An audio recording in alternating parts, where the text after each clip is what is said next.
The foundational figure of Western philosophy never wrote a single word. Instead, he moved the focus of inquiry away from physics, directly toward human ethics. This creates what historians call the Socratic problem. Because he left no records, our entire understanding of the man is a secondary composite. Socrates, we have to build his philosophical framework from first principles. We must decode exactly how a self-proclaimed ignorant man proved that human virtue is a rigid, measurable science. This diagram maps the four primary lenses through which we view him: Aristophanes, Xenophon, Plato, and Aristotle. The accounts vary wildly. Plato portrays a rigorous philosopher, while Xenophon depicts a practical citizen soldier. Add to this Aristophanes, who satirized him as a dangerous sophist, and Aristotle, who provided a retrospective, academic summary of his logical methods. Isolating the definitive historical Socrates from this literary collision is impossible. The texts contradict each other on facts, tone, and doctrine. Because the historical man is inaccessible, our only path forward is to logically reconstruct the Socratic method itself. We have to start at the absolute bottom of human knowledge. The chronological origin point of his philosophical mission began here, with a proclamation by the oracle at Delphi. When Socrates' friend Chaerephon asked the oracle if anyone was wiser than Socrates, the priestess replied with a specific decree: "No one is wiser." Baffled, Socrates resolved this paradox by defining simple ignorance, the conscious awareness of knowing that you do not know. He contrasted this with a fatal flaw: double ignorance, the condition of holding a false belief while entirely convinced you possess the truth. Driven to test the oracle's claim, he took to the streets of Athens, interrogating politicians, poets, and craftsmen. He found a consistent pattern. The so-called experts possessed specific functional craft knowledge. A stonemason knew how to carve stone. But this narrow expertise caused them to suffer from profound double ignorance regarding universal truths like justice and piety. True philosophical inquiry cannot begin until a person is completely stripped of their false certainty. Intellectual humility is a strict, necessary methodology. To cure his fellow citizens of this double ignorance, Socrates employed a specific, powerful primary weapon: the Elenchus. The Elenchus is formally defined as cross-examination by refutation. It is a systematic process of stress-testing a belief until it breaks. The trigger is the question, what is it? Socrates demanded universal definitions over specific examples. Extracting secondary premises the interlocutor believes true, he logically aligns them against the original definition until an undeniable contradiction shatters the argument. Scholars debate the exact outcome of this tool. The constructivist interpretation argues that Socrates uses the Elenchus to identify faulty premises and replace the interlocutor's false beliefs with his own consistent moral truths.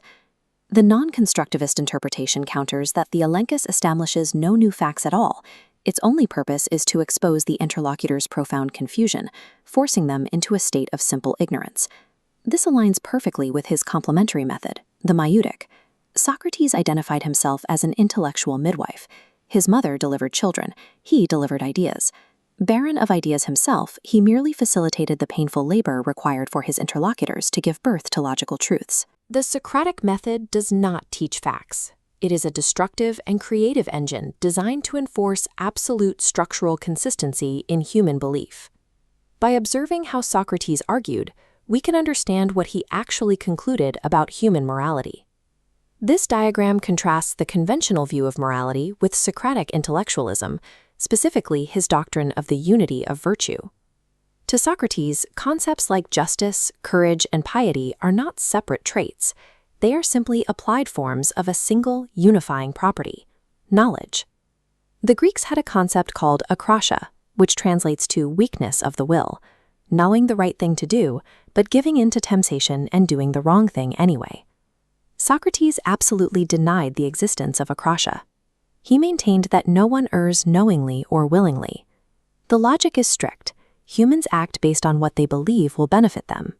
If someone commits an evil act, it is not a failure of willpower, it is a mathematical miscalculation of what is actually good. This intellectual view of ethics extends directly into the concept of techne, the Greek word for craft or expertise. Here we see a structural comparison of expertise.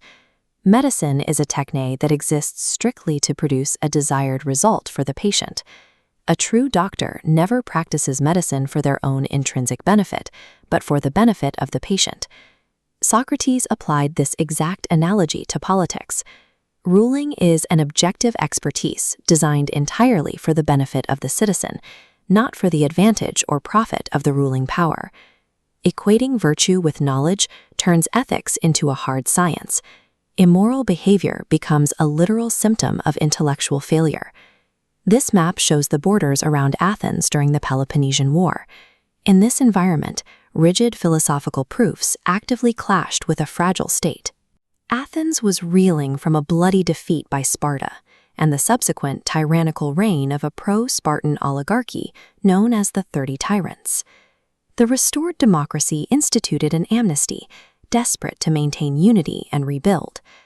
Socrates' relentless intellectualism, combined with his previous associations with known traitors and oligarchs, threatened the city's desperate need for complacency.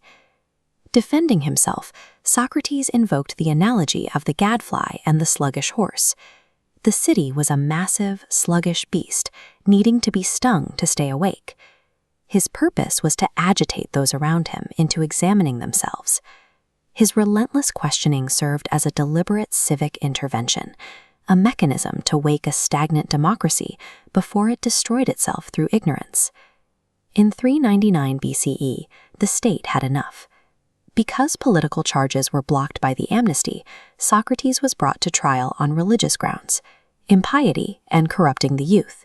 Facing a jury of his peers, Socrates presented his ultimate ethical wager. Because virtue is knowledge, committing an injustice physically corrupts one's own soul. The mathematical conclusion of this wager dictates that it is always better to suffer an injustice than to commit one. The worst thing a person can do is harm themselves internally. Refusing to stop the Elenchus or apologize for his methods, he accepted the death penalty rather than betraying his epistemological framework. Before the jury, he made his final, fatal proclamation: "The unexamined life is not worth living for human beings." His proclamation marks the strict logical conclusion of his system. If virtue is knowledge, then to stop seeking knowledge is to abandon virtue, and by extension, to forfeit one's humanity.